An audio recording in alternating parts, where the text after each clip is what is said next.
Good morning. মর্নিংটা তো অনেক আগেই হয়েছে, তোমাদের সাথে আমার পরিবারের সাথে গুড মর্নিংটা বলতে একটু দেরি হলো, কারণ কাজগুলো সারছিলাম হাতের।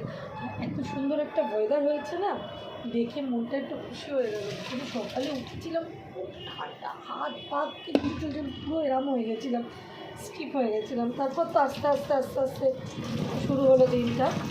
সকলের দিনটা আজকে ভালো যাক বন্ধুরা, এটাও তোমাদের বলে দিই, তোমাদের প্রত্যেকের দিনটা যেন আজকে খুব ভালো যায়, ভালো যাবে দেখবে।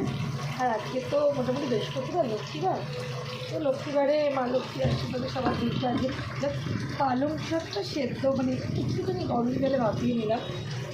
আমি প্রত্যেকবারই করি এটা, পালং শাকের পরোটা দিচ্ছি একটু পোকা দিয়ে, পালং শাক দিয়ে আটার একটা পরোটা বানাবো এই টিফিনের জন্যে।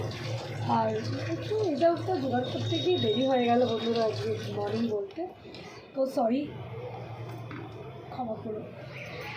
যাই হোক, মজা লাগে তোমাদের সাথে কথা বলতে, কারোর সাথে তো সোজাসুজি দেখা হয় না, প্রত্যেকদিন হয়তো আদান প্রদান চলে, এই ব্যাপারটা খুব মানে এনজয় করি, খুব ভালো লাগে যে কারোর সাথে একটু কথোপকথন তো হচ্ছে।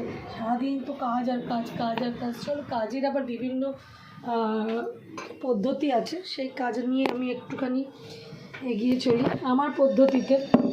আমার ফোন স্ট্যান্ডটা খারাপ হয়ে গেছে, ফোন স্ট্যান্ডটা একটাখানি আনতে হবে, যার ফলে আমি ফোন স্ট্যান্ডে যতক্ষণ আনছি তোমাদের সাথে ঠিক করে কথা বলতে পারি না, আমার অসুবিধা হয়, বিকজ আমি কোথায় মোবাইলটা রাখবো বুঝতে পারি না। আর এই রান্নাঘর থেকেই কথা বলা। ফোন স্ট্যান্ড একটা কালকে নিয়ে এসেছি, আমি ইউজ করিনি, এখনও করবো, দেখি কেমন হচ্ছে। আর এটা খুব ভালো, এটা দিয়ে কথা বলে না, আমার বাড়ির সামনে ট্রেন তো কী হয় বলো, এটা দিয়ে যদি আমি কথা বলি অন্তত কথাটা একটা ক্লিয়ার হয়। একটা মাইক আছে আমার কাছে, মানে যেটা আমরা ইউজ করি ইউটিউবে, ওই মাইকটা আমি ইউজ করি না সবসময়, কারণ কি ওটা খুলে গেছে, এখানে যে একটা ওই লাগানো থাকে না পিন বাটার মতন, ওটা খুলে গেছে, যার ফলে ওটা ইউজ করতে পারছি না। কালকে গিয়েছিলাম চাঁদনিতে, আমার মনে হয়